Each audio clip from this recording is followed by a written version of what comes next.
A dead body carrying fake invasion plans tricked an entire military high command, shifting the direction of a World War II offensive. A man pretending to be a murdered prince actually sat on the throne of Russia before his true identity was revealed.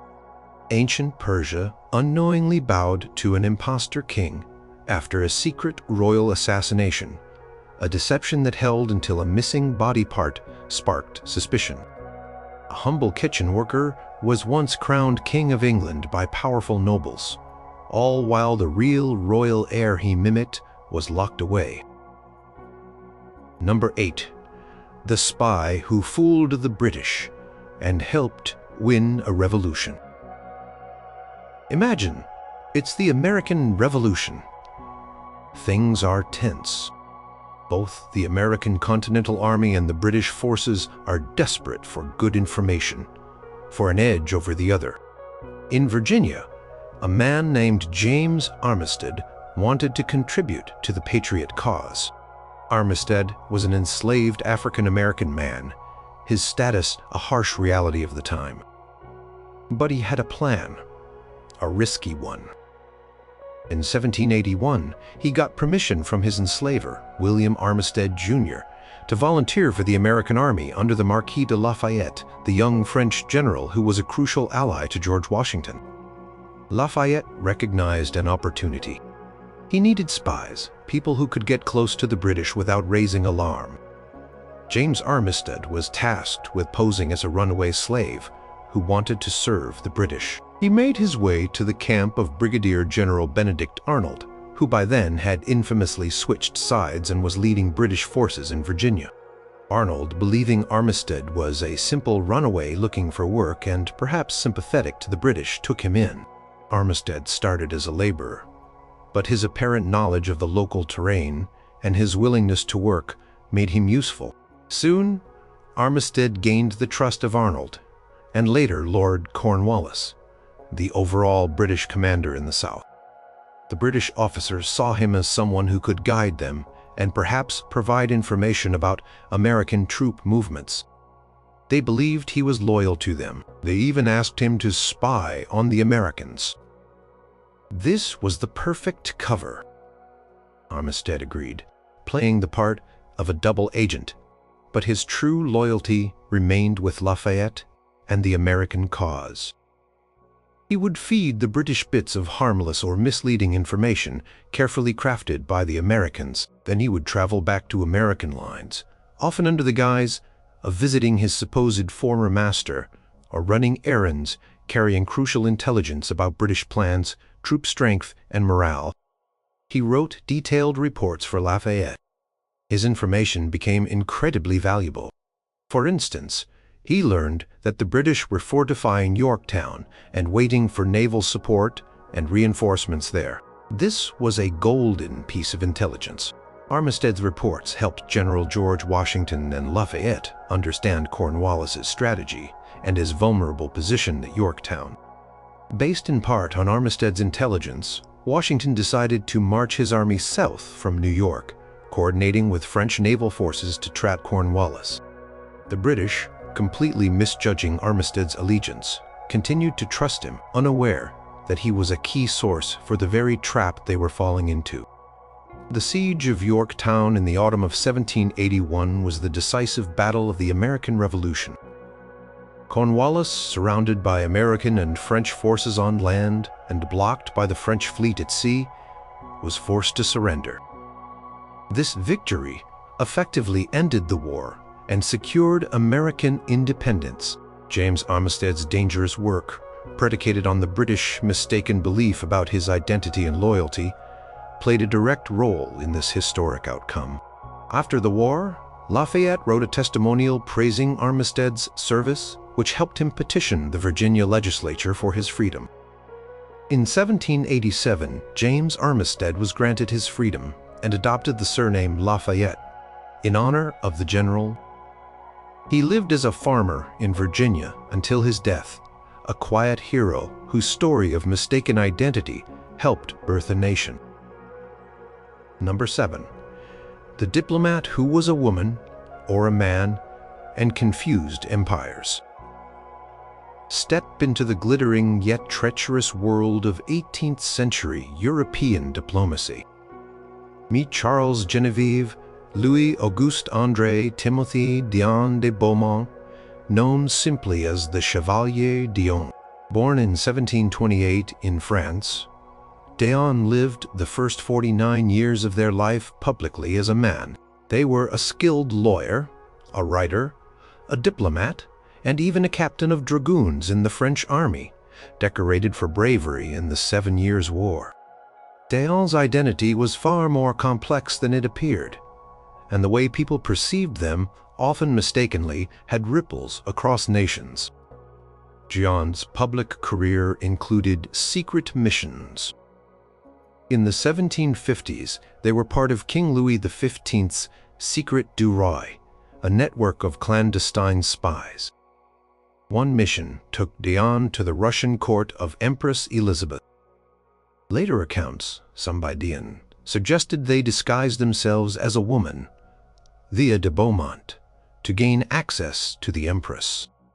While historians debate the full extent of this, the element of disguise and ambiguous identity was certainly part of Dion's perception of Dion as a capable man allowed them to navigate male-dominated spheres of power, while rumors and later claims of female identity added layers of intrigue and sometimes access.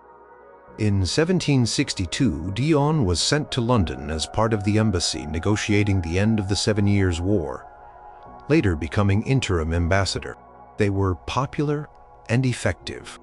However, when a new ambassador arrived, Dion refused to leave, accusing the new ambassador of trying to harm them. Dion then published secret diplomatic correspondence to defend their actions, causing a scandal in both France and England. For several years, Dion lived in London, effectively in exile, possessing sensitive French state secrets. The French government was understandably anxious.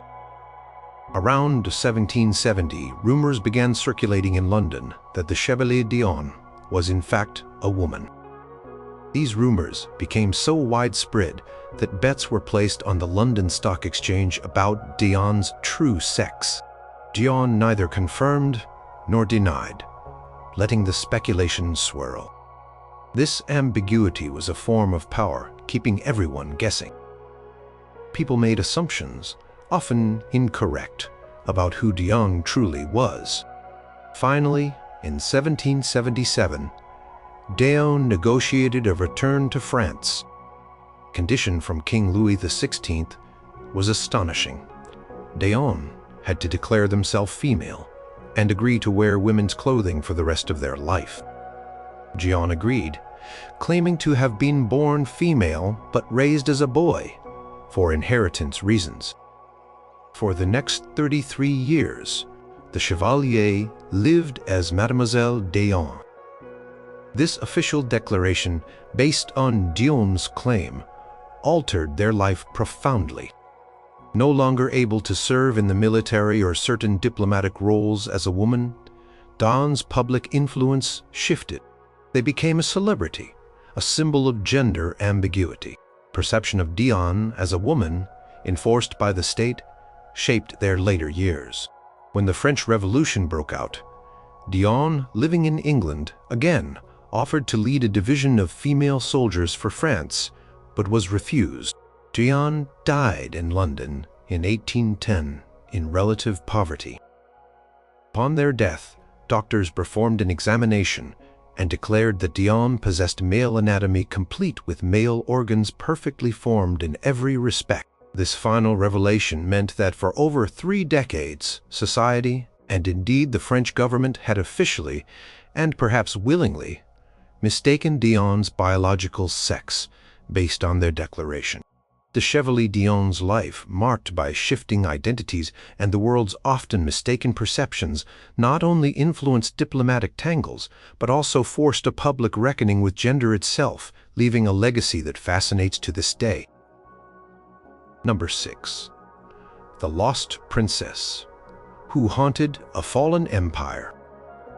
The Russian Revolution of 1917 ended centuries of Romanov rule. In July 1918, Tsar Nicholas II, his wife Tsarina Alexandra, and their 5 children, Olga, Tatiana, Maria, Anastasia, and Alexei, were executed by Bolshevik revolutionaries in Ekaterinburg, or so the official story went. But the secrecy surrounding their deaths and the lack of immediate, conclusive proof of all the bodies fueled years of desperate hope and wild speculation. Could any of them have survived? In 1920, a young woman was pulled from the Landwehr Canal in Berlin after a suicide attempt. She refused to identify herself and was committed to a mental institution. She bore scars, seemed traumatized, and spoke with an unusual accent. After about 2 years, she began to claim, or allow others to claim for her, that she was Grand Duchess Anastasia Nikolaevna, the youngest daughter of the last Tsar. This woman became known as Anna Anderson. Her story was compelling. She said she had survived the execution, feigning death among the bodies of her family, and was rescued by a sympathetic soldier. She had fragmented memories of her past and a regal bearing that convinced some people. The world, fascinated by the mystery of the Romanovs, was captivated. Some former Romanov courtiers, acquaintances, and even distant relatives who met her became convinced she was Anastasia.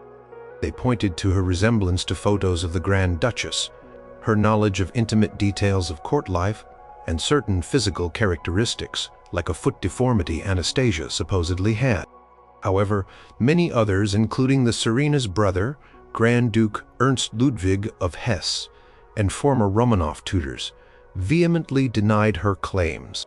They said her features were different, her knowledge flawed, and her languages incorrect for Anastasia.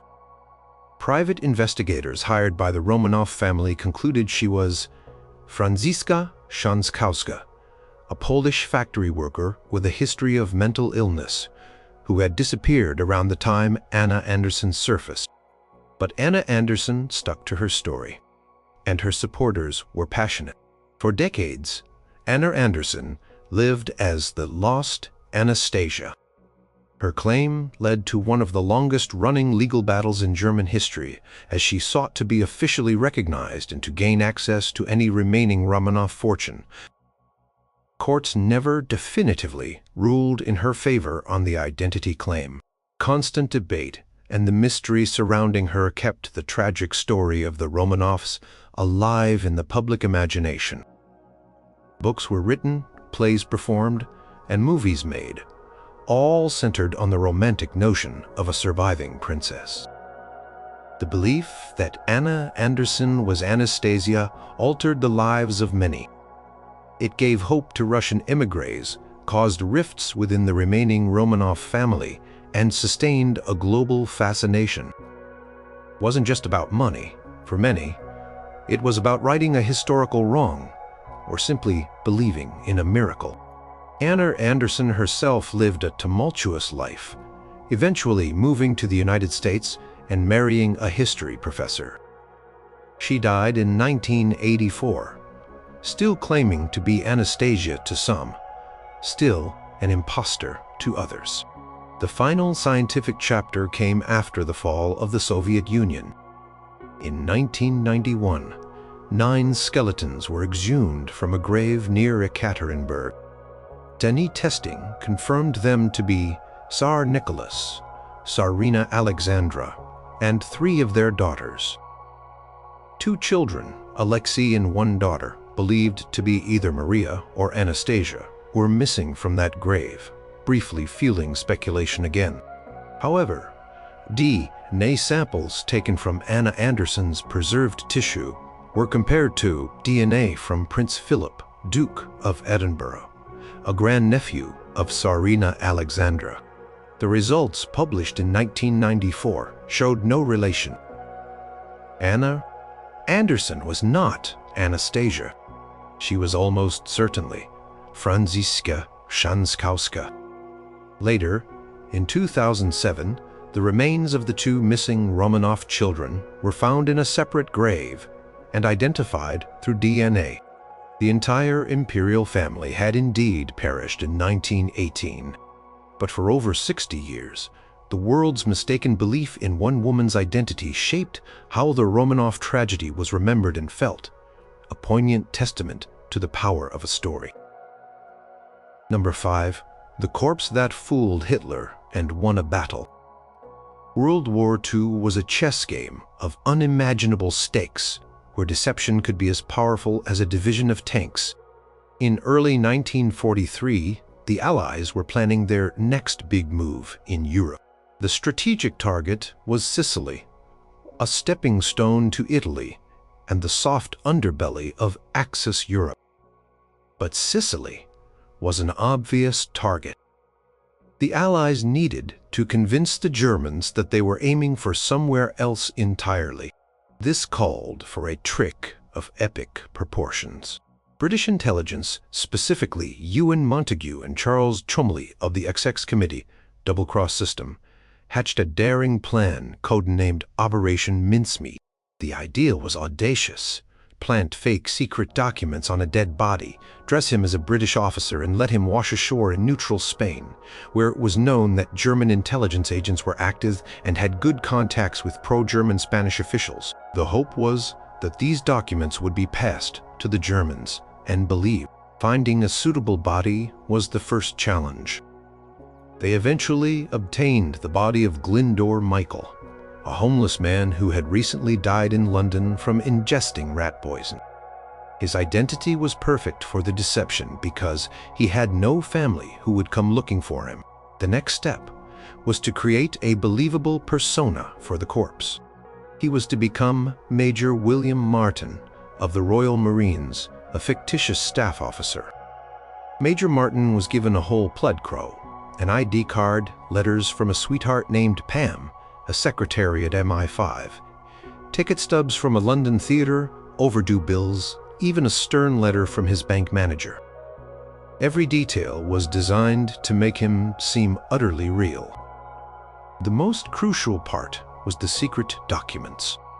These were official-looking letters between high-ranking Allied generals designed to look like they were being carried by Major Martin to Allied forces in North Africa. The letters hinted that the main Allied invasion would target Greece and Sardinia, with Sicily being merely a feint. To make the discovery seem accidental, Major Martin was equipped with a briefcase chained to his wrist, containing these vital papers. On April 30th, 1943, the body of Major Martin was released from the British submarine, HMS Seraph, off the coast of Huelva, Spain. As planned, the body washed ashore and was discovered by a local fisherman. Spanish authorities, some of whom were sympathetic to the Axis, dutifully reported the find, though the British ambassador in Madrid immediately demanded the return of the briefcase. Spanish intelligence, as hoped, had already carefully opened it, photographed the documents, and then resealed it before handing it over. These copies were quickly passed to German intelligence. The Germans were initially skeptical. It seemed almost too good to be true. The sheer detail of Major Martin's personal effects, the official nature of the documents, and confirmation from their own agents in Spain convinced them. Adolf Hitler himself became convinced of the authenticity of the plans. He ordered significant reinforcements to be moved to Greece and Sardinia. Panzer divisions were diverted, torpedo boats were redeployed, and defensive preparations were intensified far from Sicily. When the Allies launched Operation Husky, the invasion of Sicily, on July 9 to 10, 1943, they found the defenses weaker than anticipated. The Germans and Italians were caught off guard. The mistaken identity of Major William Martin, a man who never truly existed beyond a carefully constructed lie, had directly led to a strategic miscalculation by the Axis High Command. The deception saved thousands of Allied lives, shortened the Sicilian campaign, and played a significant role in the overall success of the Allied push into Italy. Operation Mincemeat remains one of the most ingenious and successful wartime deceptions in history. a stunning example of how a mistake about one non-existent man's identity could change the course of a major military operation. Number 4. The monk who became Tsar and plunged Russia into chaos. The late 16th and early 17th centuries in Russia were a dark and turbulent period, known as the Time of Troubles. It was a time of famine, civil war, foreign invasion, and a power vacuum at the very top. The old Rurik dynasty had ended, and the new Tsar Boris Godunov struggled for legitimacy. Into this chaotic scene stepped a man who would make an astonishing claim. His name, historians generally agree, was Grigory Otrembiev, a runaway monk with ambition and intelligence. But he didn't present himself as Grigory. Instead, around 1603, he began to declare that he was Tsarevich Dmitry Ivanovich, the youngest son of Ivan the Terrible. The real Dmitry had died in 1591 in the town of Olgia, under mysterious circumstances, officially an accident during an epileptic seizure while playing with a knife, though rumors persisted that Boris Godunov had arranged his murder to clear his own path to the throne. This false Dmitry, as he became known, claimed he had miraculously escaped assassination and had been in hiding. His story found fertile ground. Many Russians disliked Boris Godunov. The Polish-Lithuanian Commonwealth, Russia's powerful western neighbor, saw an opportunity to meddle and expand its influence. False Dmitry gained the support of powerful Polish nobles, who provided him with an army. He also converted to Catholicism, promising to spread the faith in Orthodox Russia, further endearing him to his Polish backers. Inside Russia, his cause attracted a motley following: Cossacks, disgruntled peasants, and some boyars, nobles, who saw him as a way to overthrow Godunov. His claim to be the rightful heir, the miraculously saved son of Ivan the Terrible, resonated with a population yearning for a legitimate ruler and an end to their suffering. The fact that he bore little physical resemblance to the Romanov family or previous depictions of Dmitry seemed to matter less than the hope he represented. In 1604, false Dmitry invaded Russia with his Polish and Cossack forces. Boris Godunov's armies initially repelled him, but Godunov's sudden death in April 1605 changed everything. Godunov's young son, Fyodor II, became Tsar, but his reign was short-lived. Support for false Dmitry surged. Boyars in Moscow, seeing the tide turn, switched their allegiance. Fyodor II and his mother were brutally murdered. In June 1605, false Dmitry triumphantly entered Moscow. He was even recognized by Maria Nagaya, the real Dmitry's mother, who had been forced into a convent by Godunov, likely under duress or for political expediency. He was crowned Tsar Dmitry Ioannovich in July. For a brief period, an impostor, a man whose identity was a carefully crafted lie, sat on the Russian throne. He implemented some popular policies, but also alienated many by favoring his Polish supporters and disregarding Russian customs.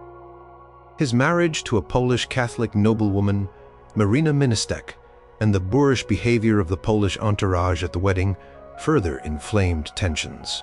The charade could not last. Whispers about his true identity grew louder. Boyars, who had initially supported him, began to plot. In May 1606, less than a year after his coronation, a conspiracy led by Prince Vasily Shuisky, who himself had earlier confirmed Dmitry's death in Ui, then recognized the impostor, resulted in an uprising. False Dmitry was cornered in the Kremlin and killed. His body was mutilated, displayed, then cremated, and his ashes were supposedly fired from a cannon towards Poland. The chaos didn't end. The mistaken belief in this first false Dmitry and his brief, shocking reign had profoundly destabilized Russia. It deepened the time of troubles, leading to more civil unrest, more pretenders. A false Dmitri II and even a false Dmitri III would appear. And further, foreign intervention. It took years. And the election of Michael Romanov as Tsar in 1613 for Russia to begin its slow recovery. The story of the monk who became Tsar is a stark reminder of how a single audacious case of mistaken identity could throw a vast empire into turmoil. Number 3. The kitchen boy who was crowned king.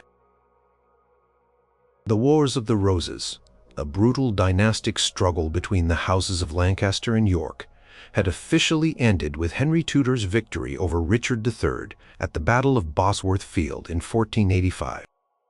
Henry became King Henry VII, founder of the Tudor dynasty, but his throne was far from secure. Yorkist sympathizers remained resentful and plotting. They needed a figurehead, a legitimate Yorkist claimant to rally around. The most prominent male Yorkist heir with a arguably stronger claim than Henry was Edward Plantagenet, Earl of Warwick, the young nephew of the defeated Yorkist kings, Edward IV and Richard III. Henry VII, well aware of this threat, had Warwick imprisoned in the Tower of London shortly after taking the throne. With the real Warwick locked away, the plotters needed an alternative. Enter Richard Simon, an ambitious priest from Oxford. Simon had a young protege, a boy named Lambert Simnel, who was around 10 years old. Simnel was of humble birth, possibly the son of a tradesman or organ maker, and had worked in a kitchen. Simon noticed that Simnel bore some resemblance to the sons of Edward IV. His plan was initially to pass Simnel off as Richard, Duke of York, the younger of the princes in the Tower, who were presumed dead. But when rumors falsely spread that the Earl of Warwick had died or escaped from the Tower, Simon changed tactics. Simnel would now impersonate the Earl of Warwick. Simon took Simnel to Ireland, a traditional Yorkist stronghold. There, the deception found incredibly fertile ground. Key Irish nobles like Gerald Fitzgerald, Earl of Kildare, either genuinely believed Simnel was Warwick or saw him as a convenient tool to challenge Henry VII's rule. Simnel was well tutored by Simon, learning courtly manners and the necessary details of the life of the boy he was impersonating. The mistaken identity was sold effectively. In May 1487, in a remarkable display of defiance against Henry VII, Lambert Simnel was crowned King Edward VI in Christ Church Cathedral, Dublin. He was paraded through the streets, a boy from a kitchen now wearing a crown, reportedly borrowed from a statue of the Virgin Mary. This was a direct challenge to Henry Tudor.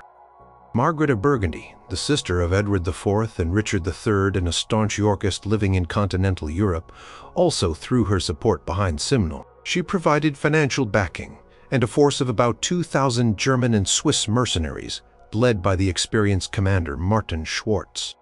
With Irish troops and these foreign mercenaries, King Edward VI and his supporters launched an invasion of England in June 1487. Henry VII, to counter the propaganda, paraded the real Earl of Warwick through the streets of London to prove Simnel was an impostor. But the rebel army, though relatively small, was determined.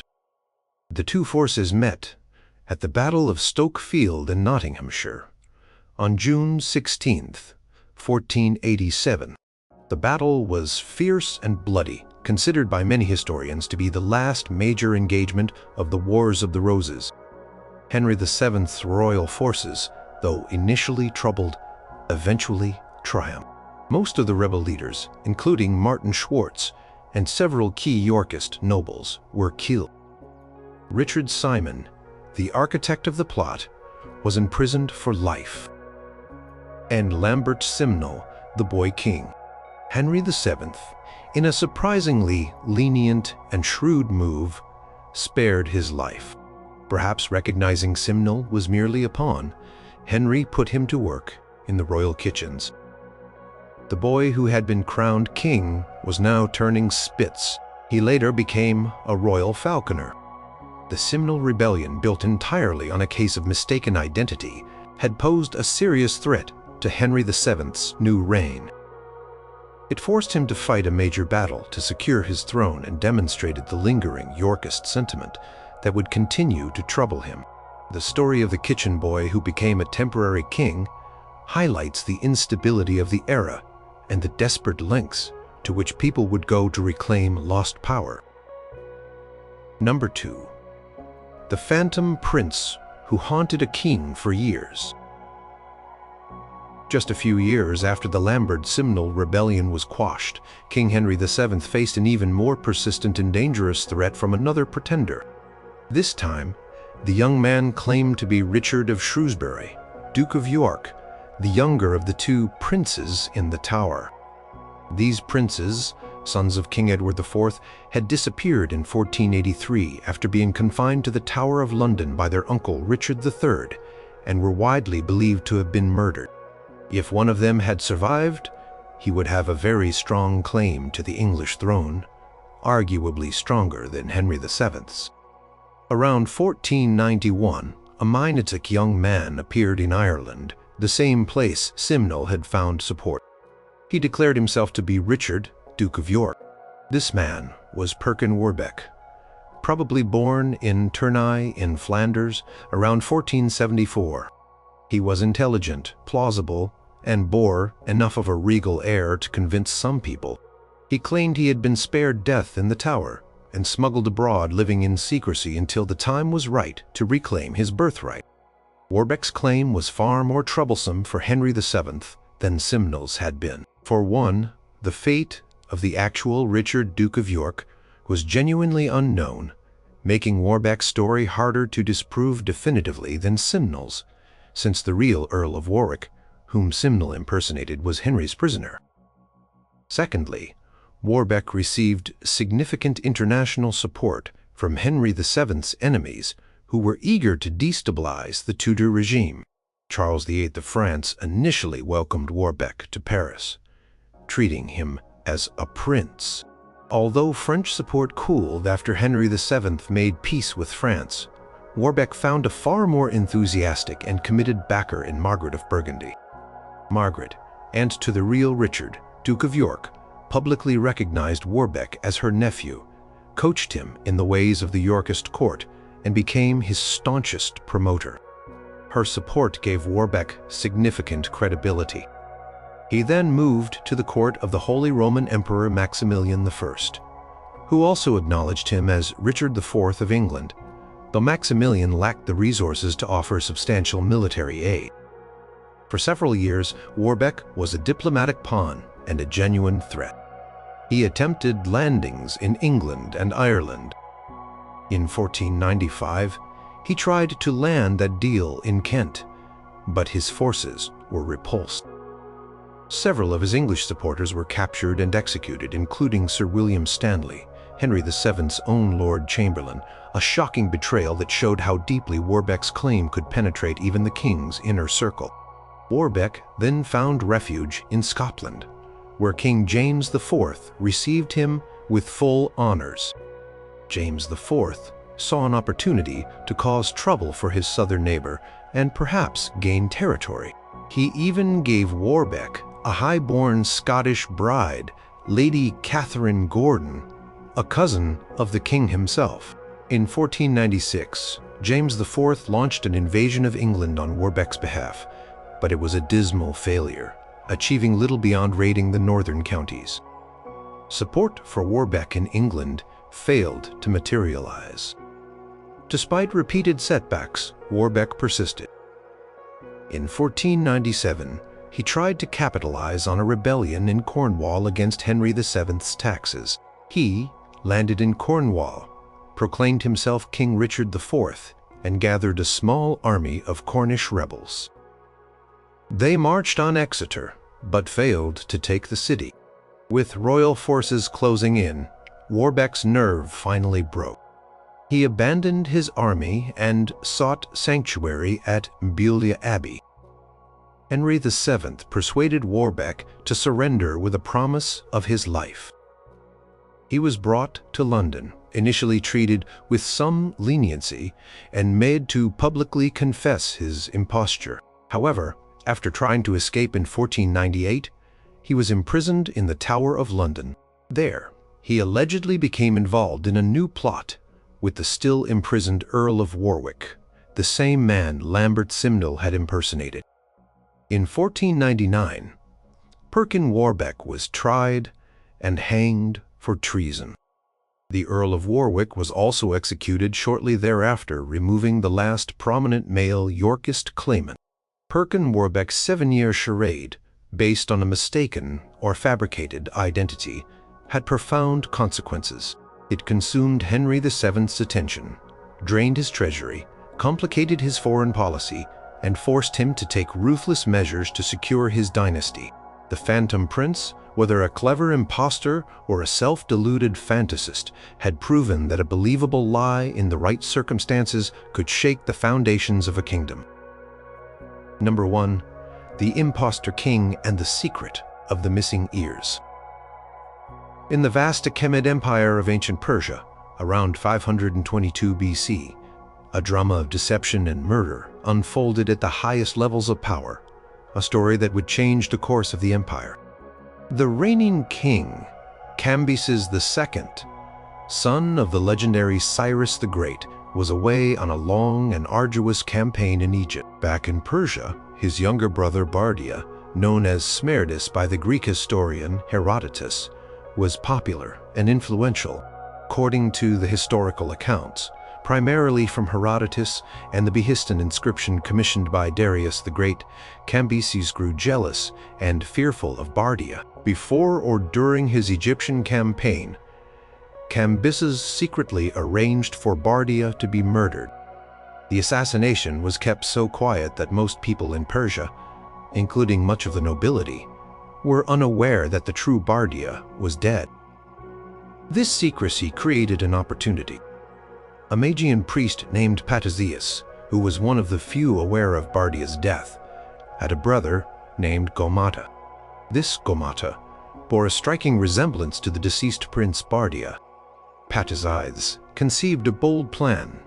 He would install his brother Gomata on the throne as Bardia, claiming the real Bardia had returned or had never been harmed.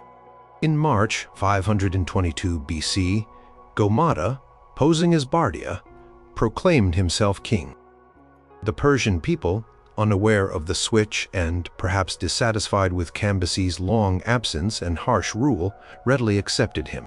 Even the army switched its allegiance. The impostor now, King Smerdis, Bardia, quickly consolidated his power. He granted a 3-year remission of taxes and military service to all his subjects, a move that made him immensely popular and further secured his position. He ruled from a palace in Media. Meanwhile, Cambyses heard news of the usurpation while he was returning from Egypt. He was reportedly in despair, realizing his secret crime had paved the way for this impostor.